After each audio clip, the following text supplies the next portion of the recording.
Nasa mini farm po ako. Mag-harvest pa ako ng warabi po. Gagawin ko po salad ito. Sa aming pumunting taniman po ito. Ito po, warabi po ito. Lalagyan ko po ng juice po, tansan po. Tatanggalin po natin yung lagta po niya para po masarap. Ito pong warabi po, tatanggalin po itong nasa dulo po.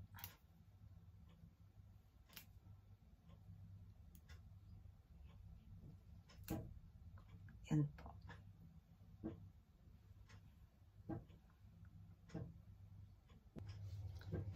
Ito po, tatanggal ko na po yung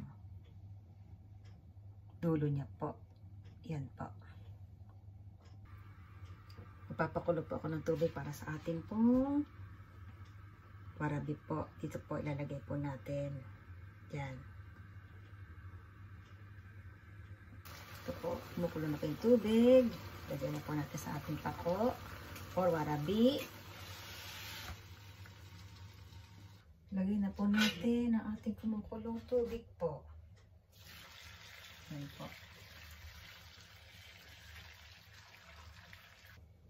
Ito po. Kailangan po, lampas po dyan. Lagyan po natin ng juice po. Ito po, tansan po. Lagyan po natin. Bali po, 400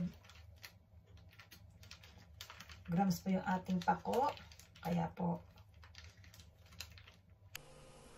1 tablespoon po na tansan. kailangan po, tama-tama lang po. Para po wag po masyadong lumambot daw po. 8 hours po natin siyang ibababa dito sa ating tansan or juice. Yan. Yan po. Tingnan niyo po.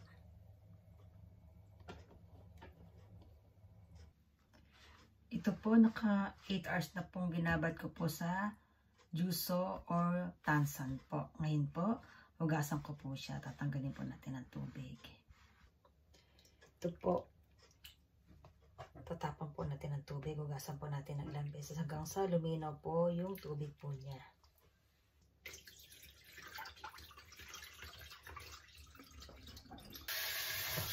Ito po, malinaw na po yung tubig niya, oh. Ito po, finish na po. Nanggasan ko na po ang ating warabi. Ito po, nahiwa ko na rin po ang ating kamatis. Hiwain ko na rin po ang ating itlog.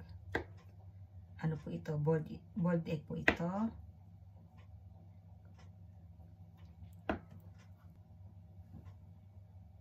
Hiwain ko naman po ang ating warabi.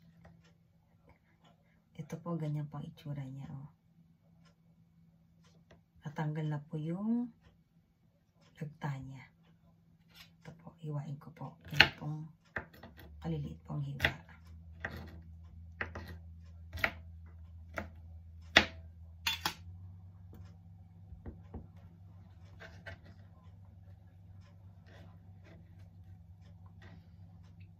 Ito po, nahiwa ko na po.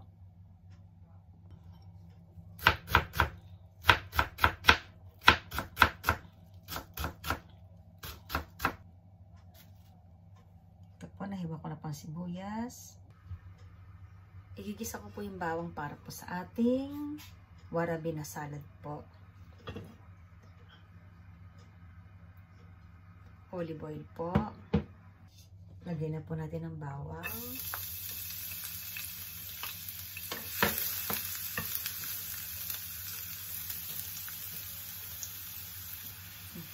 Ito po, medyo brown na po. Patay na po natin ang apoy kasi po baka po masunog. Ayan, pinatay ko na po.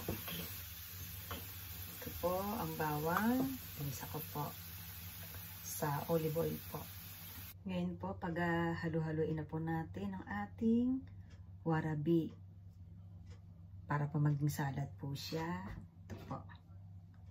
Warabi po ito.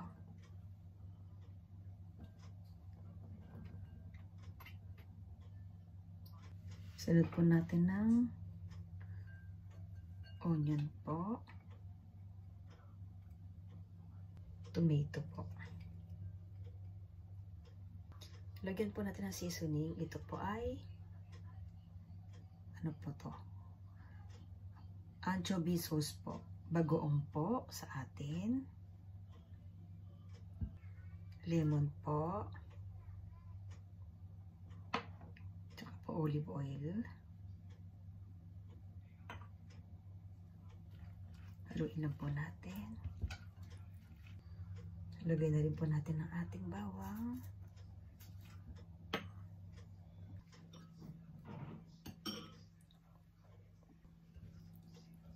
Ito po. Tikman po natin.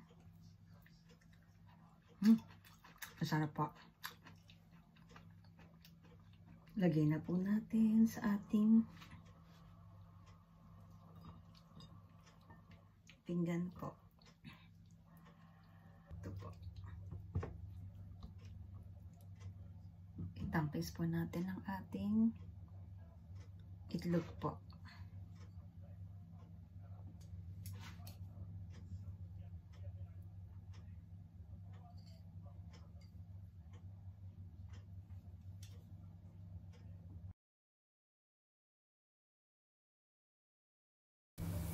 Ito na po yung ginawa kong salad po na waragi po, na pako po.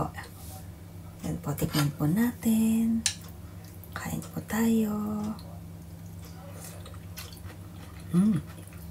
Sarap. Ano po? Malinamnam po. Bye-bye po. Thanks for watching.